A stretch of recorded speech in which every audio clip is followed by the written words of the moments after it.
بسم اللہ الرحمن الرحیم۔ آپ نے یہ سوال کیا کہ شرعی فقیر کسے کہتے ہیں؟ تو دیکھیں، شرعی فقیر وہ شخص ہوتا ہے کہ جس کے پاس کچھ نہ کچھ مال ہو، لیکن اتنا مال نہ ہو کہ وہ نصاب کی حد تک پہنچ جائے، یا اگر اس کے پاس جو مال ہے وہ نصاب کی حد تک ہے، لیکن اس کی جو حاجات اصلیہ ہیں وہ ان کے اندر وہ مشغول ہے، مستغرق ہے۔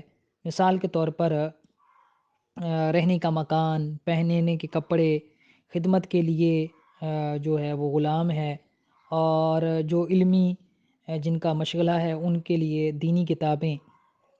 تو اگر وہ اس طرح کی مطلب اس کے پاس مال تو ہے لیکن اس کی حاجت اصلیہ میں مستغرق ہے، تو اب ایسا شخص بھی شرعی فقیر ہوگا۔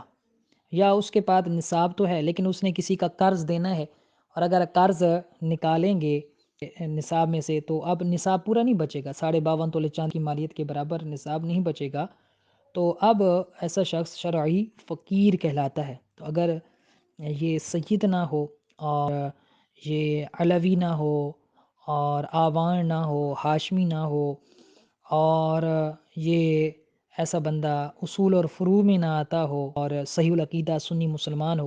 اصول کا مطلب یہ ہے کہ یہ باپ دادا، نانا، پردادا، پرنانا وغیرہ، اور فروع کا مطلب یہ ہے کہ بیٹا، پوتا، نواسا، نواسی، پوتی۔ تو یہ یعنی اصول و فروع میں سے نہ ہو، سید نہ ہو، ہاشمی نہ ہو، علوی نہ ہو، آوان نہ ہو، اور اسی طرح وہ صحیح العقیدہ سنی مسلمان ہو، تو اب ایسا شرعی فقیر مستحق زکوٰۃ ہے، اس کو زکوٰۃ دی جا سکتی ہے، لیکن یاد رکھیں اس کا زکوٰۃ مانگنا جائز نہیں ہے۔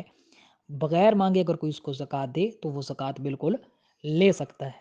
البتہ جو مسکین ہوتا ہے، مسکین کے لیے سوال کرنا حلال ہوتا ہے۔ مسکین وہ بندہ ہوتا ہے جس کے پاس کچھ نہ ہو، یہاں تک کہ کھانے اور بدن چھپانے کے لیے وہ اس بات کا محتاج ہے کہ وہ لوگوں سے سوال کرے، تو اب ایسے شخص کے لیے سوال کرنا بالکل حلال ہے۔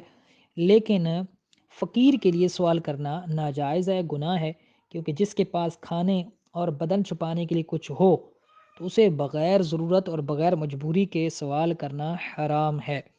اللہ اعلم ورسولہ اعلم عز وجل، وصلی اللہ علیہ وآلہ وسلم۔